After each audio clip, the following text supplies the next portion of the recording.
The halls of Grey Ridge High were always loud, lockers slamming, sneakers squeaking, laughter echoing. But for Emily Carter, every step she took felt like walking on glass. She was 16, quiet, shy, and never tried to be noticed. Some kids called her a goody two-shoes, others whispered nastier things. But Emily had one thing she held close, her innocence. It wasn't just physical, it was who she was. She believed in kindness, trust, and that if she kept her head down, the storm would pass. She was wrong.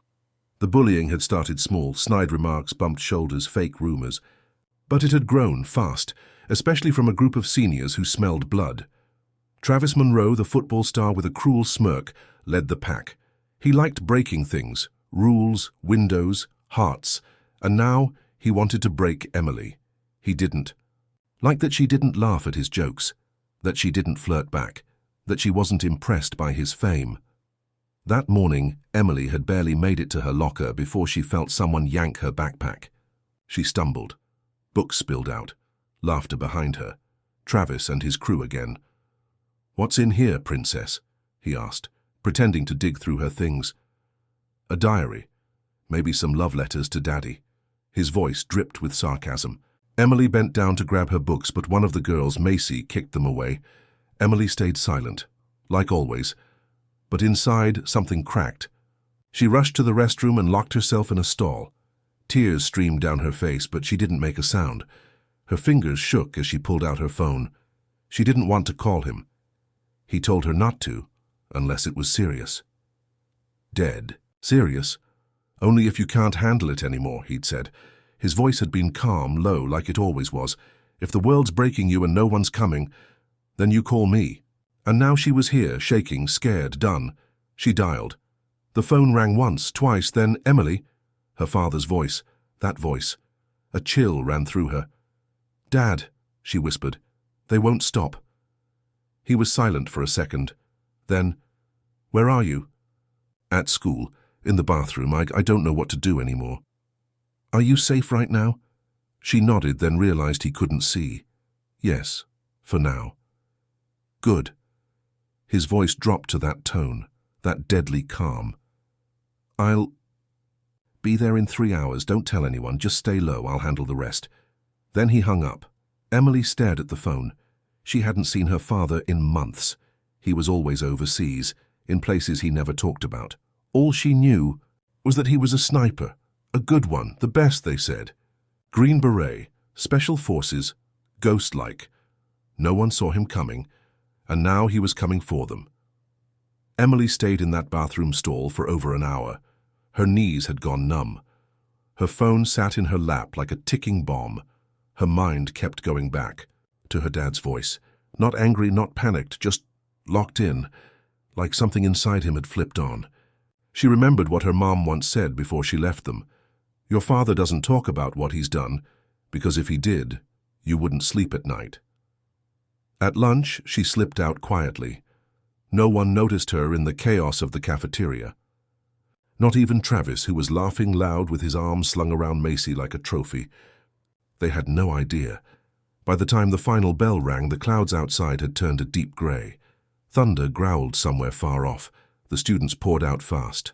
Friday evening. Weekend mode. Emily walked slowly. She didn't want to go home yet. Didn't want to be alone in the silence. That's when she saw it. A black SUV parked across the street, engine off, windows tinted. The driver's door opened, and there he was. Her father, Jake Carter, 46. Sharp eyes like sniper scopes. Buzz cut peppered with grey. A man built like he had never left combat. He didn't wave, didn't smile, just gave her a nod. Emily crossed the street and got in. The silence inside the vehicle was thick. She looked at him. "You really came." "I said I would." She wanted to hug him, wanted to cry again, but she didn't. Instead, she asked, "What are you going to do?" Jake looked forward. "They hurt you?" She nodded, slow. "Yeah." Jake's jaw flexed.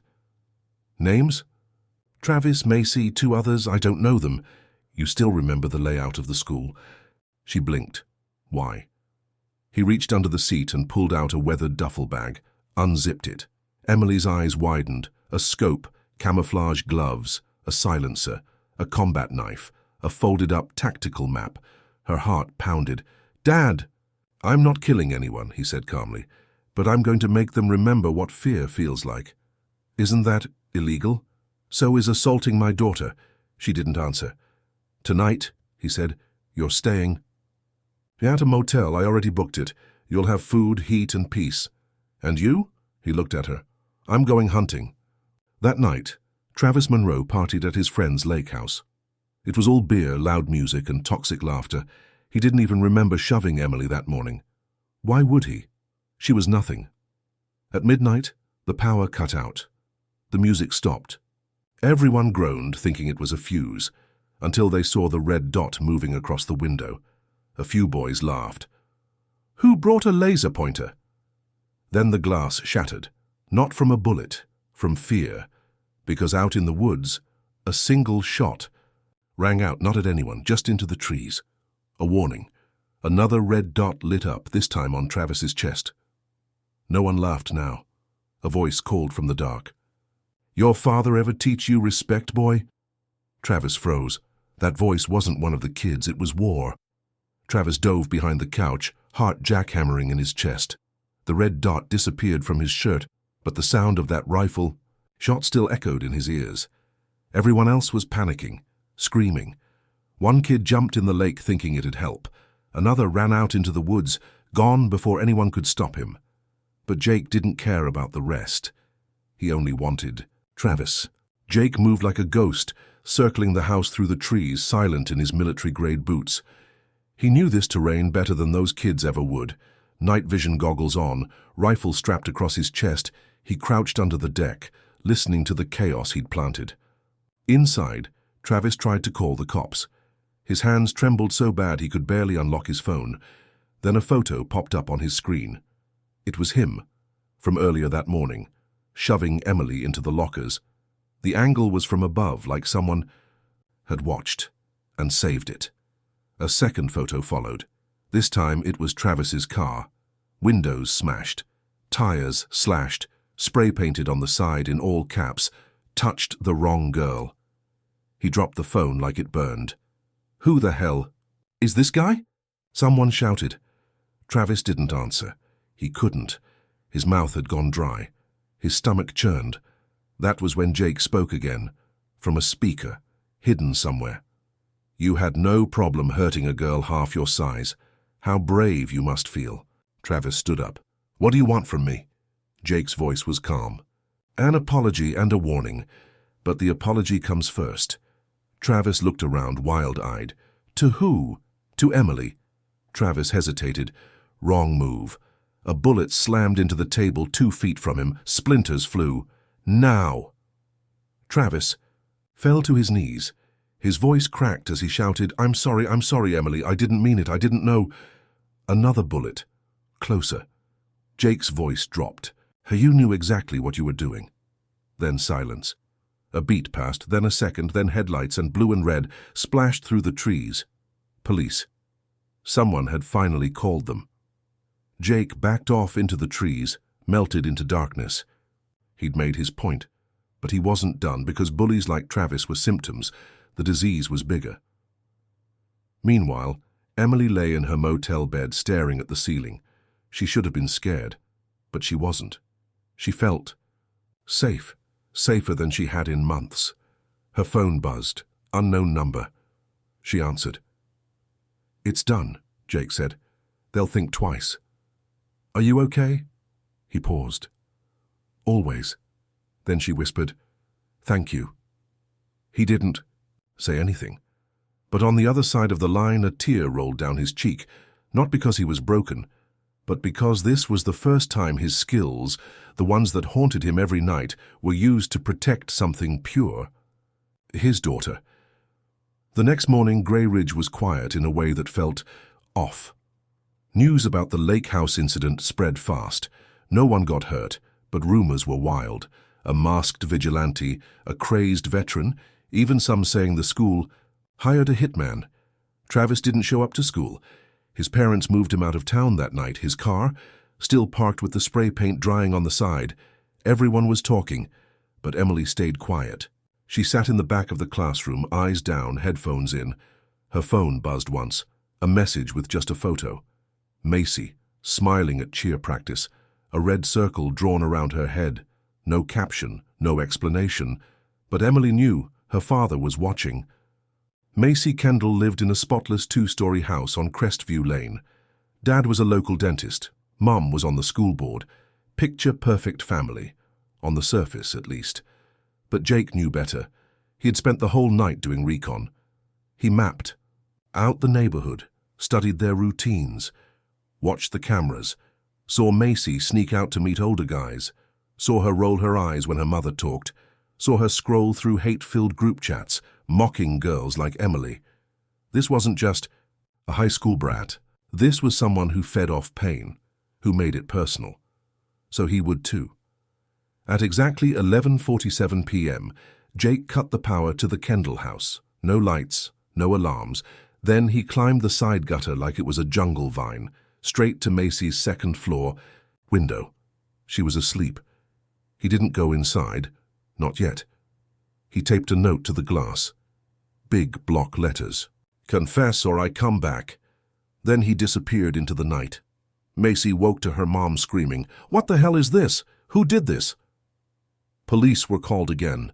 This time they took it seriously. An officer stood outside the house all day. The cameras were rewired, the windows reinforced, but Jake was already ahead. At school the next day, Macy sat in the counselor's office shaking. She claimed someone was stalking her. She couldn't prove it, but the fear was real now. When the counselor asked why someone would target her, Macy's voice broke. No, I didn't even do anything." Emily, walking past in the hallway, heard it. Didn't even do anything, like hell. Later that day, Emily found an envelope in her locker. Inside, a USB drive. She plugged it in at home.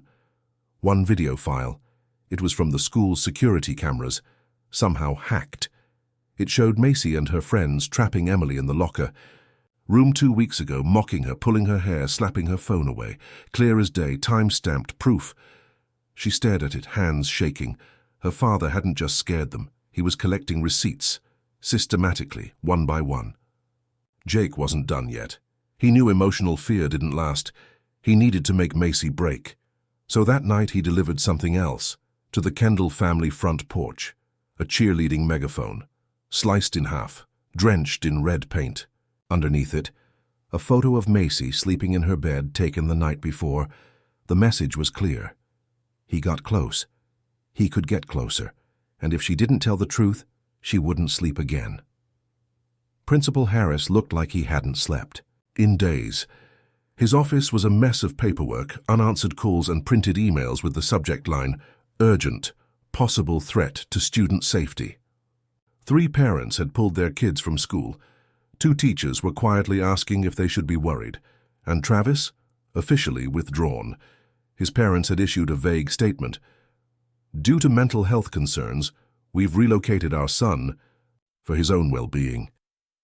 But Harris knew what this was. Somebody was taking revenge, and whoever it was had training. He stared at the grainy black and white footage from the lake house party, taken from a neighbor's outdoor cam. A figure in full tactical gear moving through the trees like a ghost. No face, no trace, but his presence unmistakable. This wasn't a joke anymore. It was war. Meanwhile, Emily sat in the counselor's office. The video file was now in the hands of the school board, anonymously sent by JC. It wasn't hard to guess who that was. Macy had been suspended, temporarily, pending an investigation. But the shift was deeper than that. Other students were speaking up, quiet kids, invisible kids, some who had been mocked, shoved, threatened. Turns out Travis's crew had been tormenting half the school for years, but no one listened. No one wanted trouble, until now. Jake Carter wasn't just scaring the bullies. He was inspiring the broken, and fear was starting to change sides. Macy sat in her room staring at her closet. Her cheer uniform hung limp on the door. Her phone buzzed, but she didn't check it. She didn't care. Every noise outside made her flinch. Every shadow in the hallway made her wonder if he was back. Her parents were tense, the house was locked up tight, police patrols were driving by twice an hour. Didn't matter, because she knew one thing. If he wanted to get in, he would. She hadn't slept in 3 days, and now she was seeing things. She thought she saw a figure in her mirror. She thought she heard her name whispered in the vents, and last night her window had fogged up from the inside, with 5 little words written in the condensation. "Where's your apology, princess?" She screamed so loud her father almost had a heart attack, but no one was there, at least no one visible. Jake wasn't finished. He was watching the school board now, watching how they tiptoed around the truth, how they tried to sweep things under the rug. He knew their type. Bureaucrats, people who measured pain in liability. That night, he snuck into the school, past security, past cameras, into Principal Harris's office. He didn't break anything, just left a single note on the desk, written in black marker block print, "Do your job, or I'll do mine." Underneath it, a printed list, 10 student names, all known victims of bullying. None of them helped, until now. Emily walked through the halls, and for the first time people moved for her. Some nodded, some avoided eye contact, but the whispers weren't mocking anymore. She wasn't invisible. She was the girl with the ghost behind her. And that ghost had a sniper's eye. She didn't know what her father would do next, but part of her didn't care because for once someone had made the world listen. Jake sat in a dim motel room on the edge of town, the kind they don't clean right, and where the walls feel like they've seen too much. He cleaned his rifle slow, like it was therapy. His hands moved with purpose, muscle memory, from decades, in the field. Then, a soft knock at the door. He didn't flinch. He already knew. Only one man knocked like that. 3 times, pause, then 1. He opened the door, and there stood Cal Resnick, former Delta Force, dishonorably discharged. Ghost of Jake's past, and the only man alive who ever covered his 6 in Kandahar without flinching. Cal looked older, scar on his cheek deeper than Jake remembered. Same steel blue eyes, though, same worn-out soul. "Thought you were dead," Jake said, stepping aside. "You're not that lucky," Cal muttered, walking in. Jake shut the door behind him. "How'd you find me?" Cal tossed a folder on the bed. "You left fingerprints all over Fear, buddy. CIA's listening. FBI's watching. Hell, even the school board hired a private firm. They all think you've gone rogue." Jake didn't react. "And what do you think?" Cal grinned, slow. "I think you finally picked a fight that matters." They sat in silence for a moment. 2 soldiers, 2 broken for peace, but 2 skilled to rest. Jake leaned back. "I didn't plan on bringing you in." "You didn't have to," Cal said. "I volunteered." Jake raised an eyebrow. Cal shrugged. "I had a daughter too, once." The air went still. Jake didn't ask more, he didn't need to. Some things didn't need explaining. "All right," Jake said, "you're in. But we do this smart. No bodies, no trails." Cal chuckled. "That's new for you." Jake smirked, but it didn't last. Because war wasn't a joke, and they were about to open the next front. Back at Grey Ridge, Emily's world was shifting fast. The whispers weren't just in the halls anymore.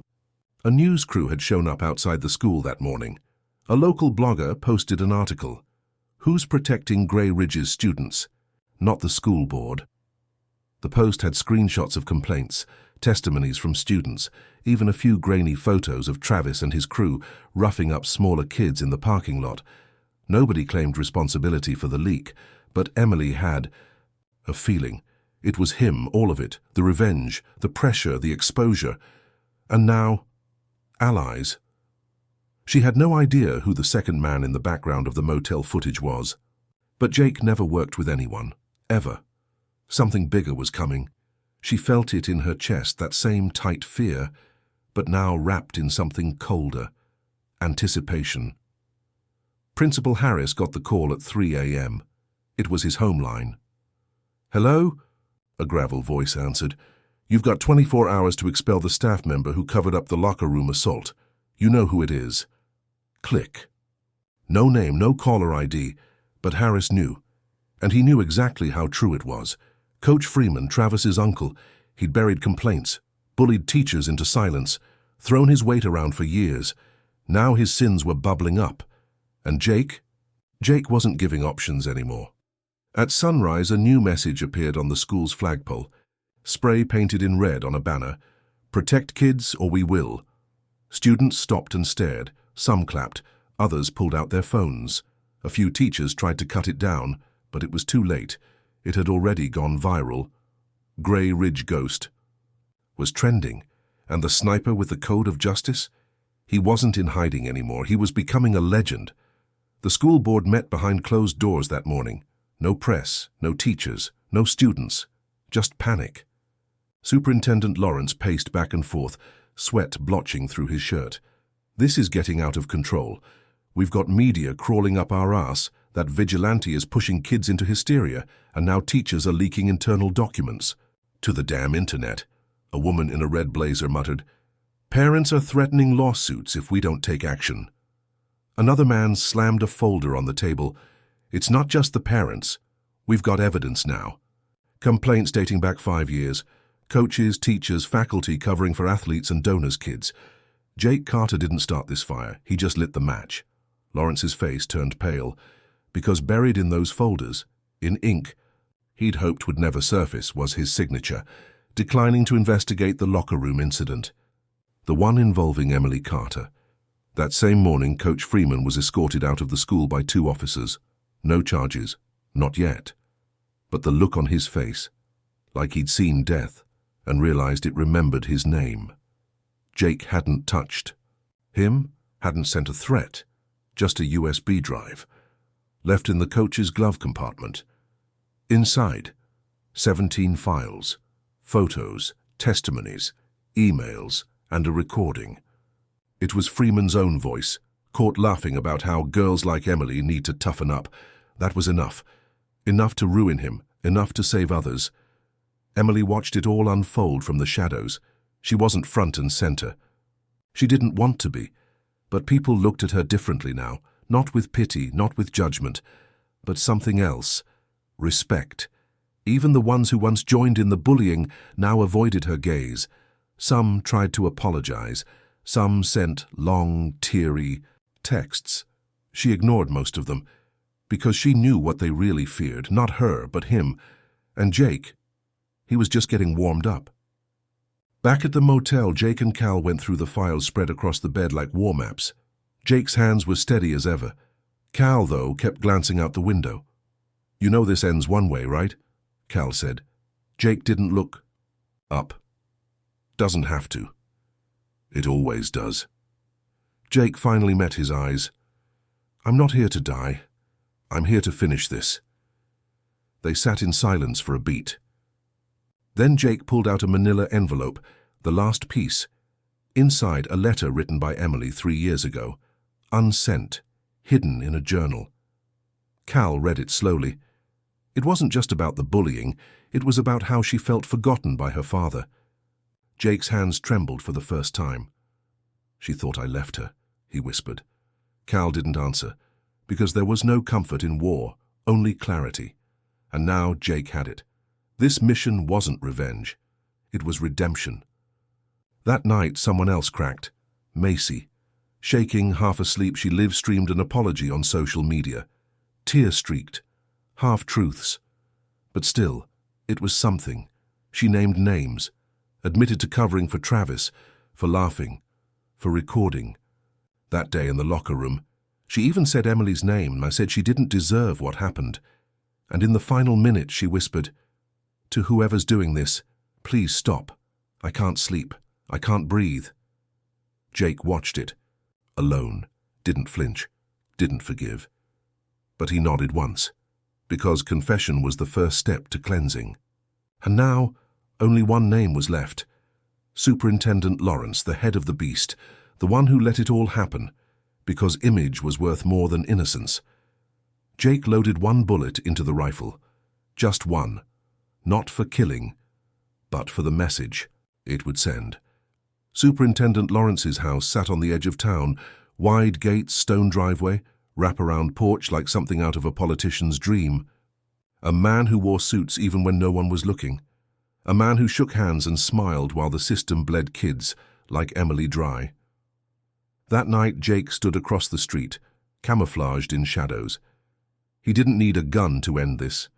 He needed the truth and fear to carry it. He waited until 3:12 a.m. Then the front door opened. Lawrence stepped out in a robe, phone pressed to his ear, yelling into the void about PR damage and legal teams. Jake didn't move. Not until Lawrence looked up and saw the red dot, not on his chest, on the wall behind him. A message, painted clean in blood-red spray. "I see you." Lawrence dropped his phone, heart hammering.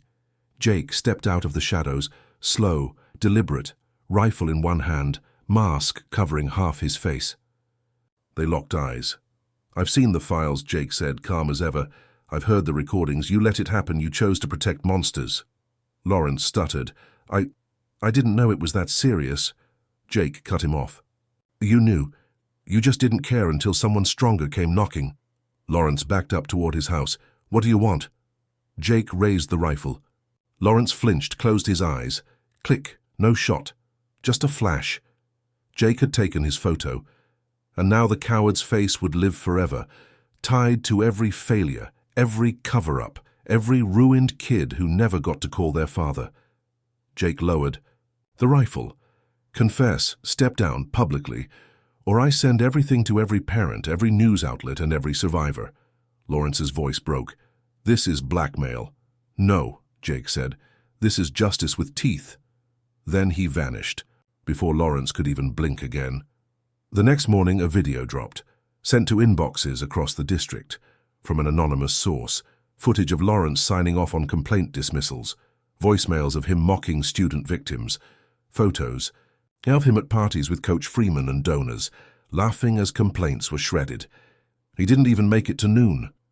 By 10:38 a.m., the news broke. Superintendent Lawrence resigns amid school scandal. By noon, a special investigation had been launched. By nightfall, parents were rallying outside the school, but not with torches, with thank you signs. One read, "Whoever you are, thank you for protecting our kids." Another said, "Give Emily her peace." Jake didn't go to the rally. He watched it from a rooftop.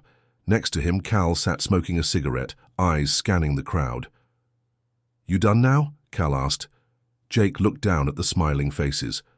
The parents hugging their kids, the students who looked like they could breathe again. "No," Jake said, "but Emily is. And that's what mattered." He found her after school, standing outside by the old gym doors. She looked up, surprised to see him in daylight. "You're still here?" she asked. "For a bit," Jake said. They stood in silence, until Emily stepped forward and hugged him tight. Jake didn't move at first, then his arms wrapped around her. She didn't cry, neither did he. But something cracked open between them, something unspoken. Forgiveness, love, and finally, peace. Jake Carter left town that night. No parade, no badge, just footprints in the dirt and a story no one could ever prove. But Grey Ridge never forgot him. And neither did the ones who still walked the halls unafraid, because someone once drew a line in the sand and dared the world to cross it. And above all, Emily never forgot the lesson. Sometimes monsters don't live in fairy tales. Sometimes they wear school IDs, and sometimes the only thing that stops them is a father who knows how to kill us and chooses to protect instead.